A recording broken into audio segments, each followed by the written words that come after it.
I love the principles of this institute that citizens, and we could think of them as voters too, are not born but made. So we're all here to work together to see what we can do to, once again quoting somebody else here, to light the fire, to get people engaged and feel like they have power in a circumstance where perhaps they don't. One of those circumstances that makes people feel like they don't have so much power is the enormous amount of political messaging that they get. It's expected that the 2016 elections, the political spending will be twice that, at least, of 2012. And most of that will be spent in political advertising. Most of that is television political advertising, crafted by masters of persuasion and inundating society.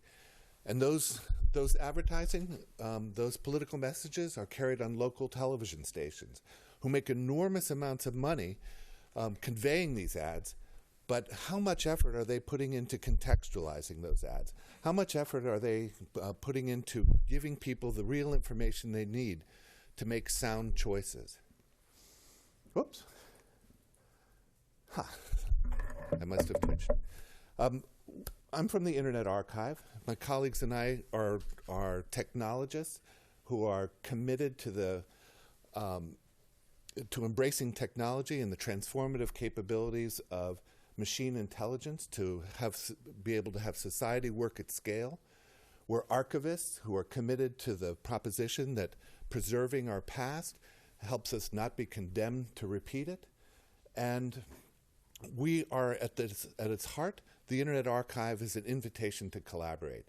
And at its heart, our project is an invitation to collaborate. So we welcome all of you to consider how we could work together.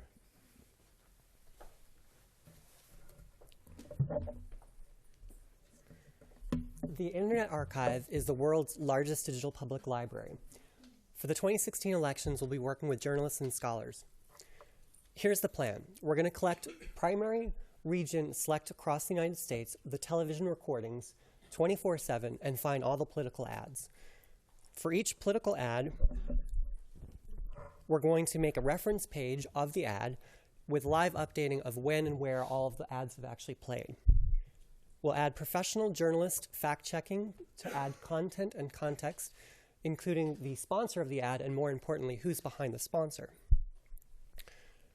We'll make all the ads and information playable, quotable, and embeddable. In addition, all of the local television news we're recording in those primary markets will be available on our Television News Archives public service. In 2014, we worked in Philadelphia on a pilot program with the Sunlight Foundation, the University of Delaware, and the Committee of 70, which is Philadelphia's leading civic watchdog.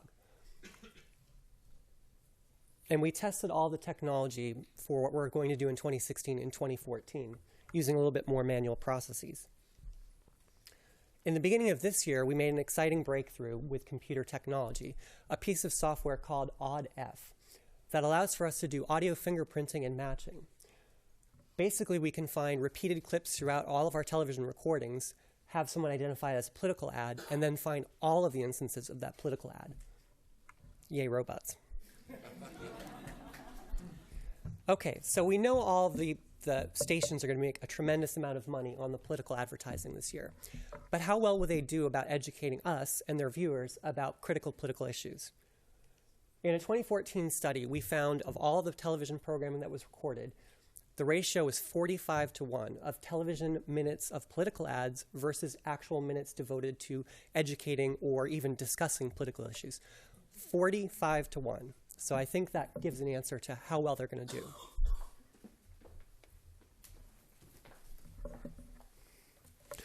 As I mentioned, this project and the Internet Archive is an invitation to collaborate. And we welcome all of you to consider how working together, we might be able to utilize that what you're doing, extend your reach, and enrich the kind of resources that you use. We'd love to start those conversations with you soon. But we also got to tell you, though, that we're great technologists. We're also really humbled by the requirement to reach out. And we need your help. We would love to have your help in reaching out and providing our information resources to everybody.